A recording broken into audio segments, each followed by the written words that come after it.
Hello and welcome to my channel. My name is Olga.Safonova and I am a felt artist. You've come to channel about felting, about creativity, about self-worth, about self-belief and development, where I'll help you create your masterpiece. So let's get started. In this video, I will show you how to create a cozy and beautiful embroidery that will adorn your work and emphasize its individuality. Right now, I'll share my favorite method of making the first stitch without a knot. For embroidery, I'll use two closely related shades of embroidery floss. I have two threads of embroidery floss. I fold them in half, connecting the ends of all the threads, and then thread all four ends through the loop.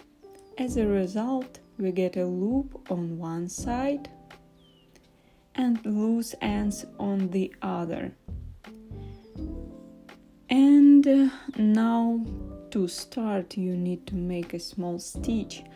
Pull the thread, leaving a small loop, and secure it. This way, there is no initial knot. However, if you have a knot at the end of the thread, you can simply use it as an element of embroidery design or start working from the back. And now let me show you this embroidery technique called the French knot. In my left hand, I hold the thread. In my right hand, the needle holding it with the tip up. I wrap it twice and insert the needle quite close to the first stitch, from the point where the thread is secured. You can see that I am still pulling the thread and holding it with my finger. It requires some dexterity. Then I take a small step forward to the next spot where the decorative knot will be. And again, I repeat the actions. 2 wraps and pull it through.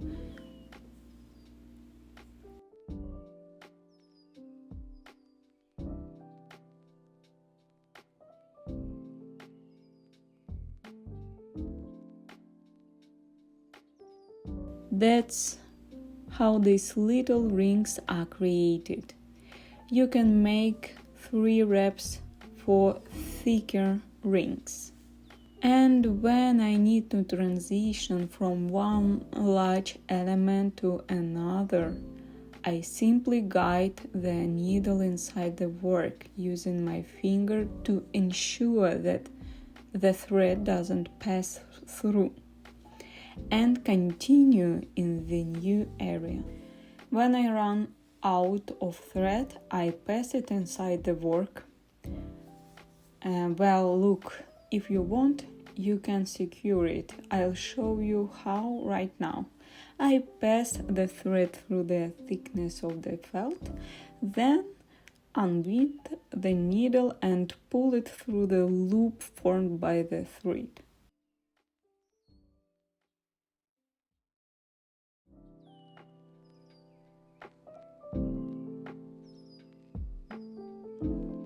Hop, and if tightened, the thread will be secured. But I'll also additionally pass the thread inside the felt. In reality, I rarely do this kind of securing. Most of the time, I just thread the needle in different direction within the felt. Like this, forward in one direction, and then you can change the direction and turn it back. That is it. The thread is securely hidden inside. No knots, I just cut the thread and done. And now, let me show you how to embroider foliage. I take green thread, 2 strands of embroidery floss folded in half. First, I'll make the stem on which the flowers are located, and then I'll make small leaves. I embroider the stem with backstitch, a quite common stitch.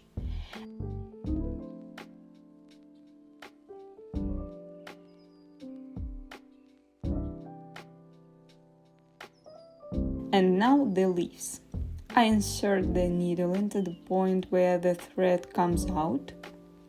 Make a small stitch the size of the leaf.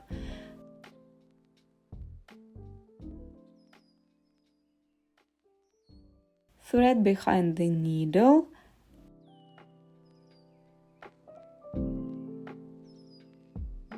And pull it through. All that's left is to secure it so that the leaf doesn't come apart.